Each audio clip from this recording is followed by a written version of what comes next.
Hai guys, welcome back to my channel.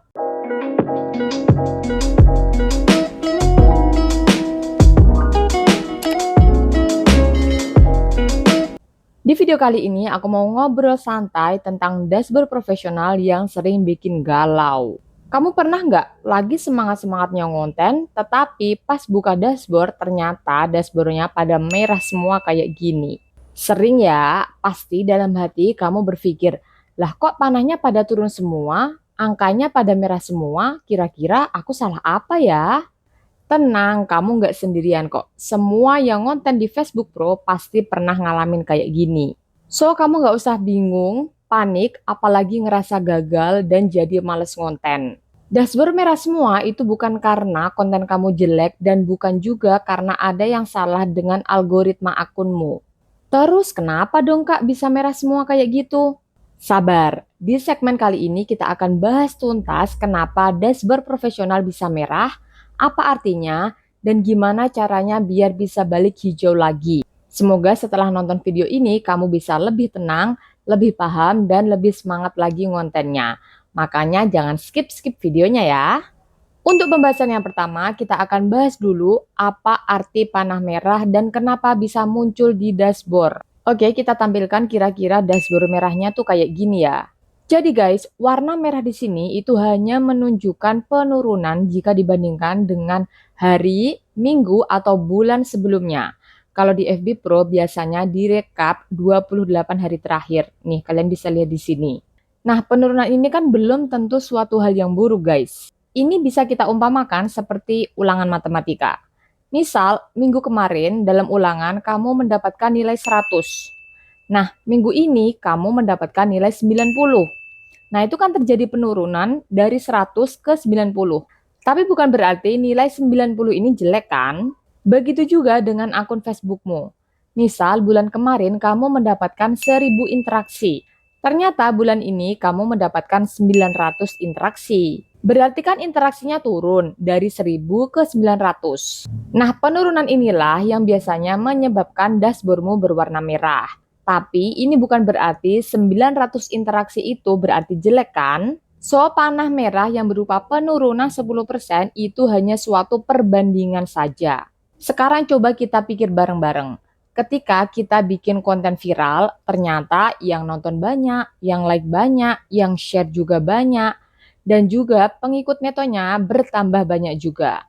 Pasti nanti grafiknya akan naik tajam. Nah, kenaikan tajam itu kan nggak mungkin berlangsung terus-menerus. Minggu depan atau bulan depan belum tentu kamu bisa dapat kenaikan kayak gitu lagi. Karena konten viral atau konten yang FYP itu biasanya efeknya itu cepat dan nggak bertahan lama. Jadi kalau besoknya atau minggu depannya kamu nggak bisa dapat penayangan kayak gitu lagi dan grafiknya mengalami penurunan, itu kan hal yang wajar. Jadi buat teman-teman yang kemarin pada bingung nih, tanya di kolom komentar, di Facebook, menanyakan perihal dashboard merah ini, jangan overthinking lagi ya. Apalagi sampai bikin kalian jadi nggak semangat ngonten. Ibarat kita lagi usaha jualan, nggak mungkin kan setiap hari laris manis terus. Pasti ada kadang rame, kadang sepi. Oke, kita ke poin pembahasan berikutnya ya. Kapan kita perlu waspada? Guys, sebenarnya yang perlu kita waspadai itu bukan merahnya, tetapi polanya. Jika setiap minggunya terus-menerus mengalami penurunan tanpa ada peningkatan sama sekali, padahal kamu udah rutin posting, nah saat itu kita perlu evaluasi lagi. Apakah kontennya sesuai dengan minat audiens ataukah tidak? Apakah kontenku terlalu membosankan atau bagaimana ya? Atau jangan-jangan akunku sempat kena pelanggaran makanya performanya turun. Gitu ya, itu kalau misalnya terjadi penurunan secara terus-menerus selama berminggu-minggu. Tapi kalau grafiknya masih naik turun kayak gini, ini masih kita anggap hal yang wajar ya. Next kita ke pembahasan yang ketiga yaitu solusi agar dashboard kembali hijau. So guys, meskipun panah merah bisa kita anggap wajar, tapi aku tetap ngerti, pasti ada rasa di hati kita pengen lihat dashboard kita kembali menghijau. Nah, aku punya beberapa tips agar dashboard kita bisa kembali menghijau lagi kayak gini. Tips yang pertama yaitu tingkatkan kuantitas dan kualitas konten. Jadi, frekuensi uploadnya lebih banyak, tapi kualitasnya juga harus lebih bagus lagi. Misal biasanya kita upload 1 hari sekali, bisa ditambahkan jadi 2 atau 3 kali sehari. Misal biasanya upload 3 kali sehari, bisa ditambahkan jadi 5 kali sehari. Untuk jenis kontennya bebas aja ya, bisa berupa video, foto, ataupun teks. Tapi ingat ya, jangan hanya jumlahnya aja yang diperbanyak.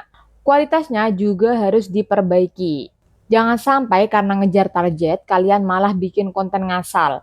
Itu bisa bikin audiens men-skip kontenmu jika lewat di beranda. Jika orang lain asal skip aja kontenmu yang lewat di beranda, maka itu akan memperparah penurunan interaksi dan jangkauan di kontenmu. Next, kita ke tips yang kedua, yaitu tingkatkan interaksi. Ingat, interaksi yang aku maksud di sini adalah interaksi yang terjadi di kontenmu. Bukan kamu yang berinteraksi di konten orang lain. Itu tidak diperhitungkan oleh Facebook. Yang diperhitungkan oleh Facebook adalah interaksi yang terjadi di konten kita sendiri. Konten yang kita buat, konten yang kita posting. Tapi kan kita bukan artis, Kak. Jadi kalau mau di like, komen, dan follow, itu harus like, komen, follow juga dong. Come on guys, coba bilang ke aku, kalian dapat edukasi kayak gini tuh dari mana? Berulang kali aku sampaikan, harusnya like, komen, dan share itu datang karena konten kita yang menarik dan bermanfaat, bukan karena sistem balas budi. Bahkan kalau Kak Shirley nyebutnya nih lingkaran setan. Tapi udahlah, kita lagi nggak bahas ini. Mungkin next video aja kita akan bahas khusus tentang ini. Sekarang kita lanjut aja ke tips yang ketiga, yaitu selalu sertakan kalimat yang mengundang interaksi, baik di caption maupun di videonya. Jadi nggak semua hal itu tentang kamu. Jangan cuma bercerita, lagi ini nih, lagi itu nih. Tapi kamu bisa sisipkan kalimat yang berupa pertanyaan pendapat. Misal kasih pertanyaan, kalau Bunda lebih suka yang mana nih? Masak cepat tapi dapur berantakan dan tidak terkontrol, atau masak estetik tapi waktunya lebih lama. Nah, ajakan seperti itu bisa mengundang untuk memberikan reaksi dan komen di postingan kamu. Kalau hal seperti itu terus-menerus dilakukan, maka cepat atau lambat dashboardmu bisa kembali menghijau. Next, tips keempat. Perhatikan pola kontenmu yang banyak penontonnya atau yang sempat FYP. Coba lihat postingan-postingan kamu yang kemarin, tandai konten-konten yang memiliki performa bagus. Artinya penontonnya banyak, like-nya banyak, komenannya juga banyak. Nah, kamu perhatikan gaya penyajiannya seperti apa? Komedikah? Informatifkah? Edukatifkah? Terus topiknya tentang apa? Durasinya berapa detik? Lalu setelah kamu ketemu polanya, kamu bisa bikin lagi konten yang hampir serupa dengan konten tersebut. Tapi bukan sama persis ya. Bikin remake versi terbarunya. Next, kita akan bahas poin berikutnya, yaitu mindset yang perlu dimiliki oleh seorang konten kreator. Guys, kita selaku konten kreator itu harus memiliki mindset seperti petani, yaitu menanam, merawat, lalu kemudian baru deh panen. So guys, mari kita ubah mindset juga kalau dashboard merah itu bukanlah musuh ya. Karena penurunan ataupun kenaikan dalam hal apapun itu adalah hal yang biasa. Anggap aja seperti timbangan berat badan. Kadang naik, kadang turun. What's wrong? Jadi, jangan terpaku dengan angka. Fokus dengan prosesnya. Bikin konten dari hati untuk bantu orang lain. Untuk berbagi cerita, berbagi kebahagiaan, berbagi ilmu, atau berbagi tips and trik yang kalian bisa. Oke, semoga bermanfaat ya sharing kita kali ini. Tetap semangat berkarya dan sukses terus buat kalian. Jangan lupa untuk support aku dengan cara tekan tombol like, tekan tombol subscribe, dan tulis aja di kolom komentar apabila ada yang mau kalian tanyakan. Oke? And finally, thanks for watching. Wassalamualaikum warahmatullahi wabarakatuh.